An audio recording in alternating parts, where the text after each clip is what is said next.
Баршаларыңызға қайырлы күн. Бүгін сіздермен ең дәмді әрі ең оңай балды торт жасайтын боламыз. Ешқандай жаймай, осылай өте оңай дайындалады. Сіздер де міндетті түрде жасап көріңіздер. Бізге бал қажет. Осылай ыдысымызға салып аламыз. Енді бұны водяной баняда ертіп алатын боламыз. Осылай астына ыстық су құйып қойасыздар. Енді балымызды осылай ертетін боламыз. Венчиктің көмегімен жақсылап араластырып тұрамыз.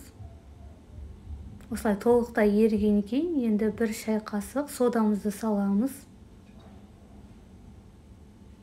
Және де жақсылап араластырып тұрамыз. Өзі көпіршіп, бірнеше есе көбейіп, түсі өзгереді осылай. Тортымыздың түсі осы медқа байланысты әртүрлі болып шығады. Енді сары май салып, бұны да жақсылап толықтай ертіп алатын боламыз.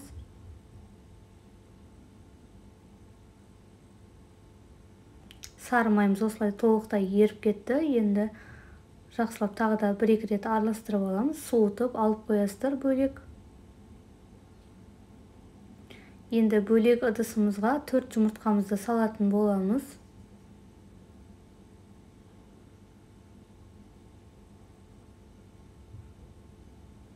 Және де бізге құмшекер қажет. Енді құмшекерімізді салып, осылай венчикпен немесе миксермен араластырып алсаңыздар болады. Жақсылап араластырып алу қажет. Құмшекеріміз толықтай еріп, бізде біркелкі сұйық масса шығуы қажет. Толық рецепті описание бөлімінен көре аласыздар. Жақсылап араластырып алдық.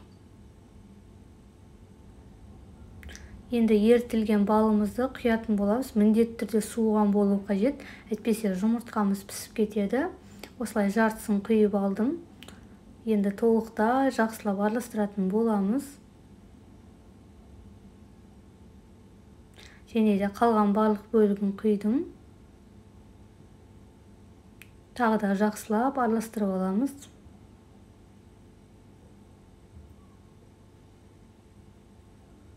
Осымен жақсылап араластырып алдық. Енді бізге ұн қажет. Ұнымызды електен өткізіп қосатын боламыз. Мөлшерден көп қоспайсыздар. Бізде тесто емес, жұмсақтау, сұйық масса шығуы қажет.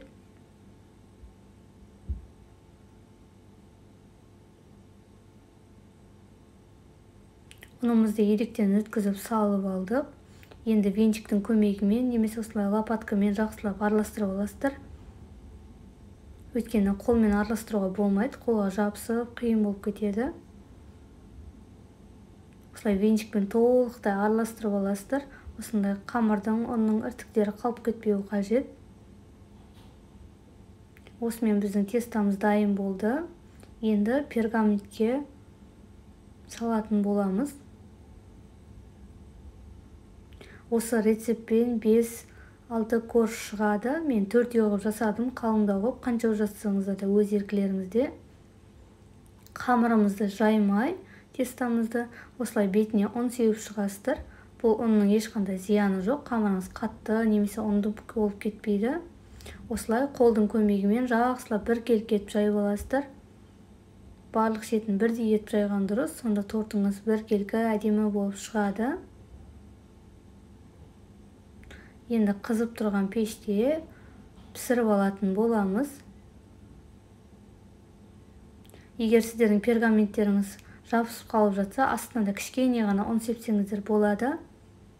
Немесе турецкий паклан жақсы пергамент алыңыздар, мүлде жабыспайды. Осылай бетінде оның кішкене түсіріп жіберсеңіздер болады. Барлығын осылай толықтай пісіріп алдық. Көтеріліп, өте әдемі болып түсті. Коржымыз жұмсақ, бөлінбей әдемі болып шығады. Енді осылай кольцомен немесе тарелкамен осылай біркелкі формаға келтіріп бөліп алатын боламыз. Медовыйды домалақ немесе 4 бұрыштау жасасаңыздар болады. Шет жақтарын алып, бөлек алып қоясыздар. Оны да қазір қажетімізге жаратамыз. Осылай бөліп алдық барлығын. Енді тортымызды жинақтайтын боламыз. осылай шеткі жақтарын бөліп, блендер болса өте керемет болып шығады, майда болып. Егер блендер болмаса, қолдың көмегімен жақсылап осылай майда крошка жасап алатын боламыз. Бұл бізге бетін және жан-жақтан сәндеуге қажет болады. Бөлек алып қоясыздар. Енді кремді өзіңізге ұнаған кез келген крем қолдана бересіздер. Крем чиз немесе қарапайым кремдер қолдансаңыздар болады. Мен жартылай қаймақ және де сгущенка қостым. Вареный сгущенкамен алмастырсаңыздар да болады. Осылай жақсылап араластырып аламыз. Немесе тек қана қаймақпен сахарный пудраны араластырып жақсаңыздар да өте дәмді крем шығады. Енді тортымызды жинақтайтын боламыз. 2-3 ас қасықтан кремді құйып, барлық шетіне осылай жағып шығатын боламыз. Барлығына осылай қайталай беретін боламыз. Кремі көбірек болса өте әдемі болып шығады.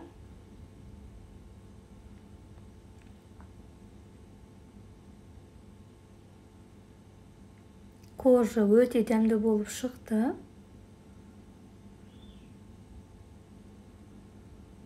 Енді соңғы бөлігіне де бетіне осылай азырақ крем жағып шығасыздар.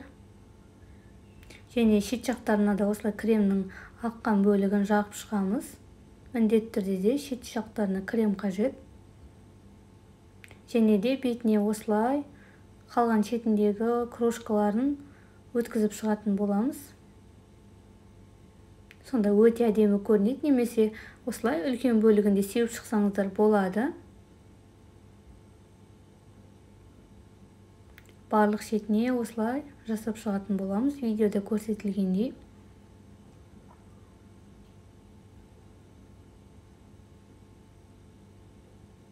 Менің каналыма тіркеліп қойыңыздар. Каналымда өте көптеген рецепттер бар. Күнделікті жаңа рецепттер шығарып отыратын боламын.